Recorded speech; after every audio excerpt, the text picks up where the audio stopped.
छात्रों, आज की 9वीं कक्षा की हिंदी तासिका में आप सभी का स्वागत है। आज हम अगली कहानी अपराजय यह सीखने जा रहे हैं। इस कहानी के कहानीकार हैं कमल कुमार। लेखिका कमल कुमार जी ने इस कहानी में एक व्यक्ति अमरनाथ जिस तरह से अपने जीवन में दुख पर दुख आते हैं फिर भी वो कभी हार नहीं मानता है, इसको इस कहानी के माध्यम से बताया है। अपराजय यानी कभी हार न मानना, खुद पर किसी को जीतने न देना।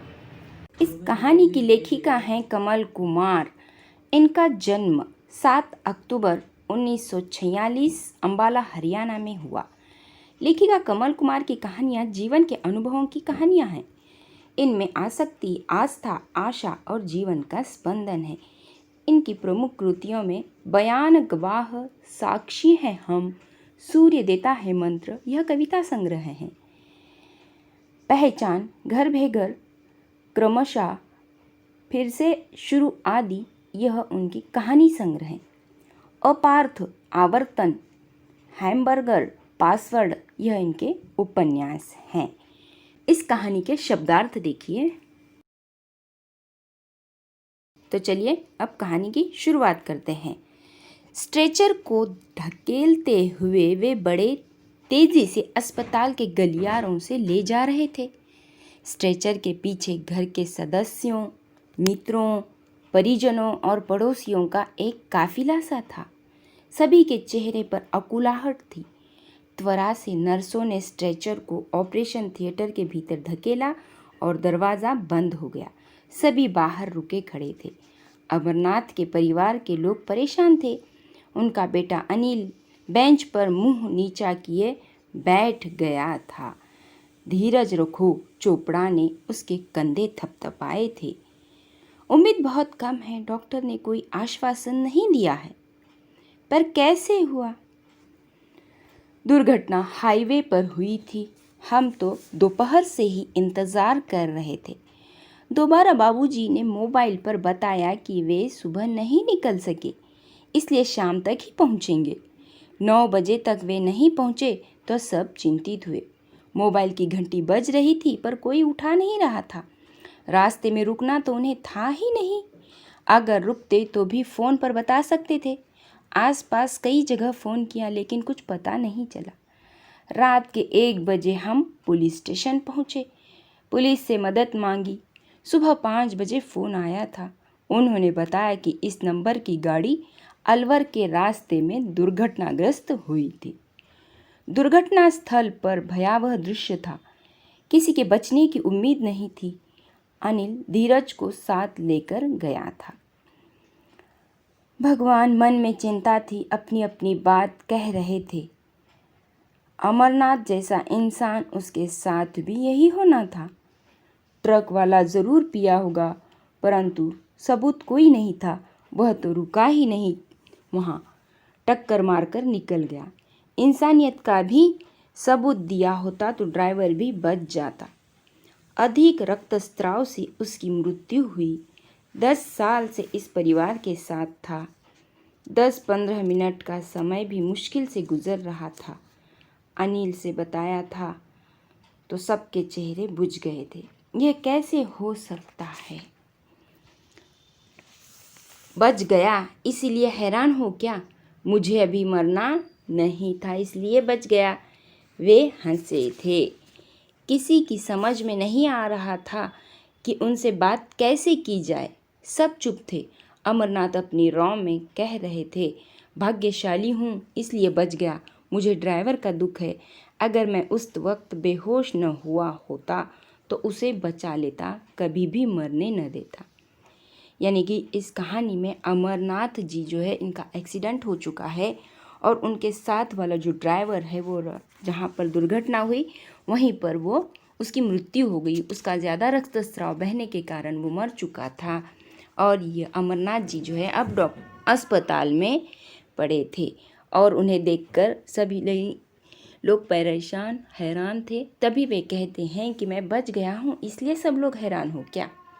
सब चुप, उनकी बात सुन रहे थे। उनकी तरफ देखकर अमरनाथ ने पूछा था, कुछ समस्या? मुझसे कुछ छिपा रहे हो तुम? क्या हुआ? अनिल ने डॉक्टर की तरफ देखकर कहा था, आप ही बता दीजिए डॉक्टर। डॉक्टर ने अपने को समेटते हुए से कहा था, अमरनाथ जी, ऐसी दुर्घटना में आप बच गए हैं, यह एक चमत्कार है। अब आप ठीक भी हो जाएंगे। लेकिन डॉक्टर अटका था। हिम्मत जुटाकर कह दिया था, देखिए आपकी टांग बुरी तरह से कुचली गई है। बिना देखभाल के 4 घंटे आप वहाँ पड़े रहे। उनमें जहर फैल गया है, इसीलिए। वह फिर रुका था। आपकी टांग काटनी पड़ेगी, नहीं तो शरीर में जहर फैलने का अंदेशा है। अमरनाथ ने अपने परिवार के लोगों की तरफ फिर डॉक्टर की तरफ देखा था और हंसे थे। टांग ही काटनी है तो काट दो। 60 साल तक इन टांगों के साथ जिया हूँ। खूब घुमक्कड़ी की है मैंने, देश में विदेश में, पहाड़ों पर, समुद्र के किनारे, रेगिस्तान में, पठारों में, सभी जगह घूमता रहा हूँ। जीने के लिए सिर्फ टांगे थोड़ी ही है, मेरे हाथ हैं, देखो। उन्होंने दोनों हाथ ऊपर उठाए थे। मेरा बाकी शरीर है। वे खुलकर हंसे थे। डॉक्टर ने चैन की सांस ली थी। अनिल बढ़कर पिता के गले लग गया था। बाबूजी, बाबूजी। अरे इसमें ऐसा क्या है? मेरा जीवन मेरी इस 3 फीट की टांग से तो बड़ा ही होगा ना, फिर क्या है? अमरनाथ की टांग कट गई थी। वे घर गए थे। एक स्वचालित व्हीलचेयर उनके लिए आ गई थी, जिस पर बैठकर वे घर भर में घूमते थे। अमरनाथ के कहने पर घर में कैनवास, रंग, ब्रश और ईजल सब सामान आ गया था। उन्होंने ईजल पर कैनवास लगाया था। वे हंसते हुए कहते, देखो, वर्षों तक मैं चित्रकार बनने और चित्र बनाने की सोचता रहा, पर मुझे फुर्सत ही नहीं मिली। मैंने विश्व भर में कला दीर्घाओं में विश्व के बड़े बड़े चित्रकारों के चित्र देखे हैं और सराहे हैं। सराहना यानी उन्हें निहारना, उन्हें गौर से देखना। पर जब भी मैं उन्हें देखता तो उन चित्रों में मैं अपने रंगों के लगाए जाने की कल्पना करता था। फिर सारा परिदृश्य ही बदल जाता था। इस मानव आकृतियों के चित्रों में मूर्ति शिल्प का समन्वय था।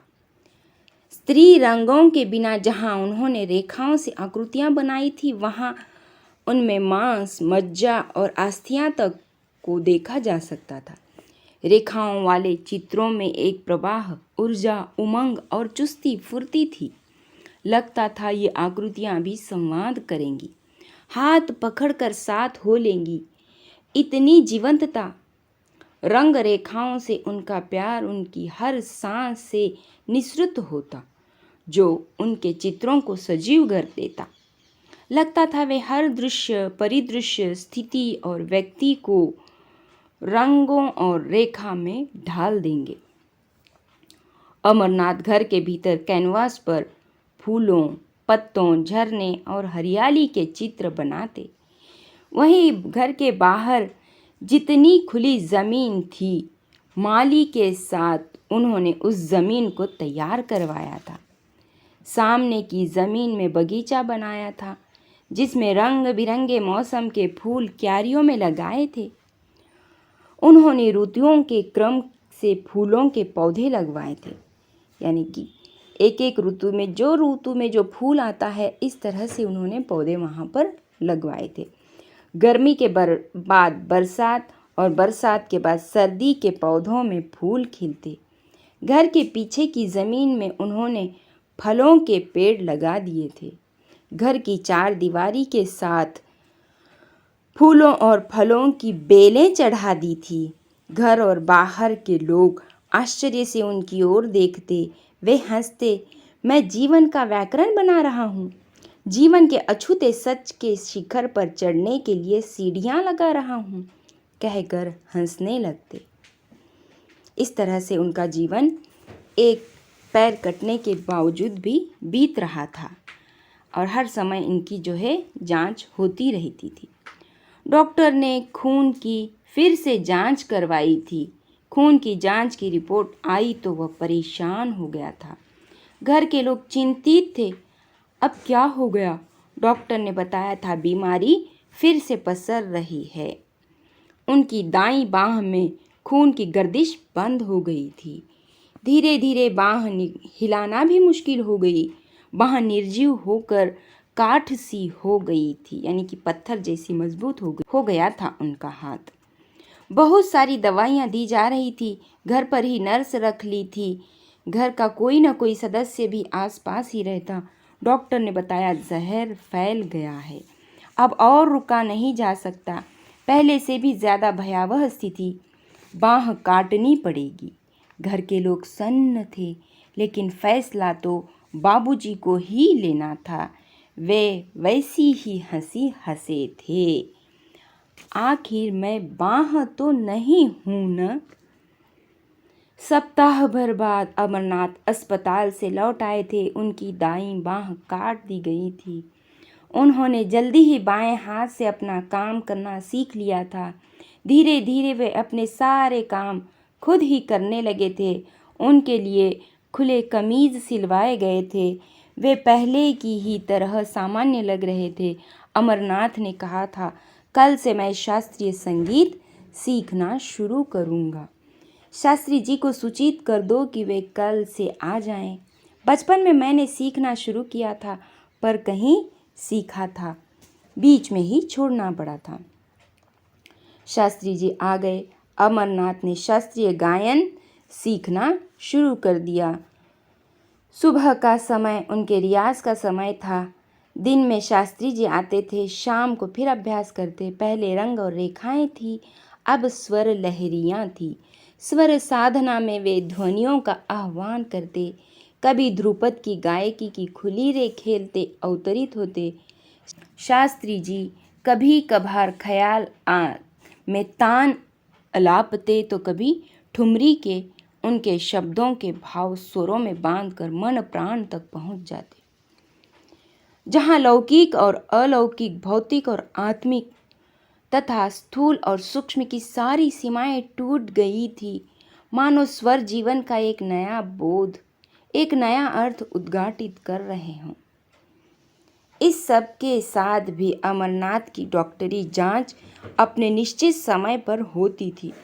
वे फिर बीमार पड़े। वही तेज बुखार, डॉक्टर के चेहरे पर वही चिंता। घर के लोग दुख से व्याकुल। अब क्या होगा डॉक्टर?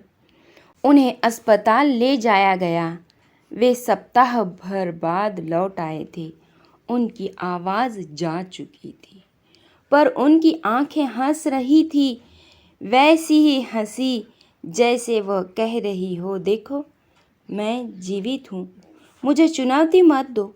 जीवनानुभव और कला के अनुभव की एकात्मता का खौलता सच।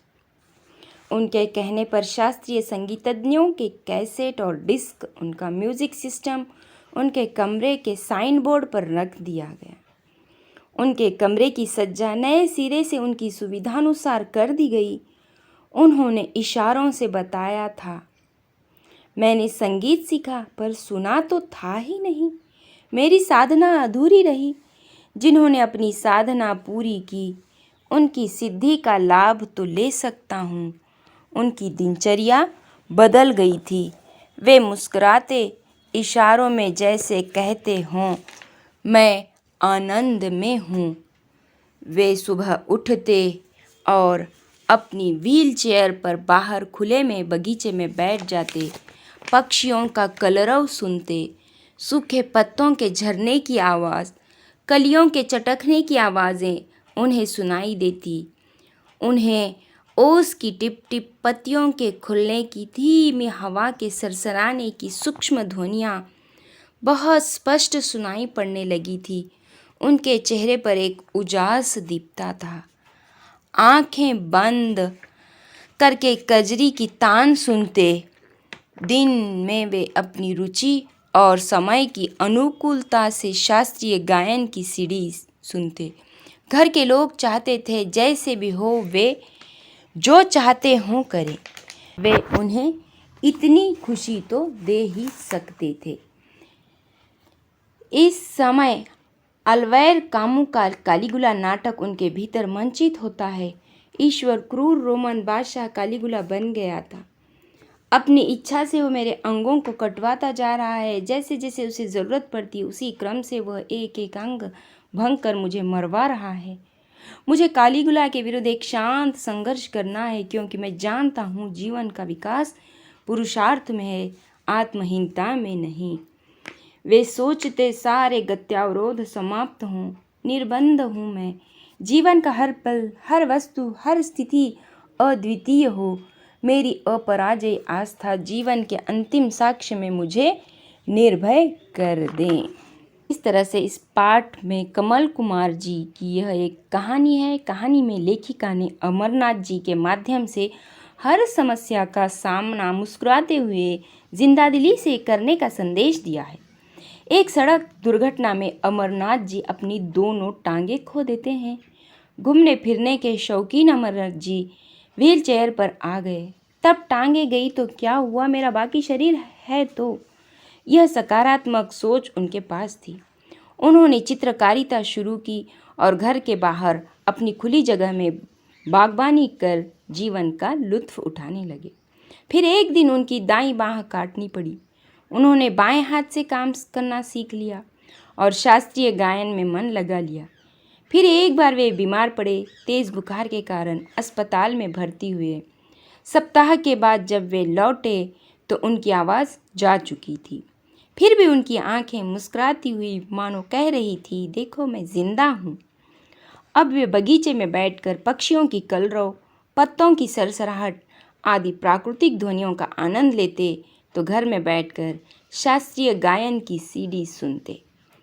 शरीर के एक एक अंग ईश्वर छीनता गया और वे अपराजयी संघर्षरत जीत रहे। जीवन के हर पल को आस्था से जीते रहे। इस तरह से यह कहानी समाप्त हुई।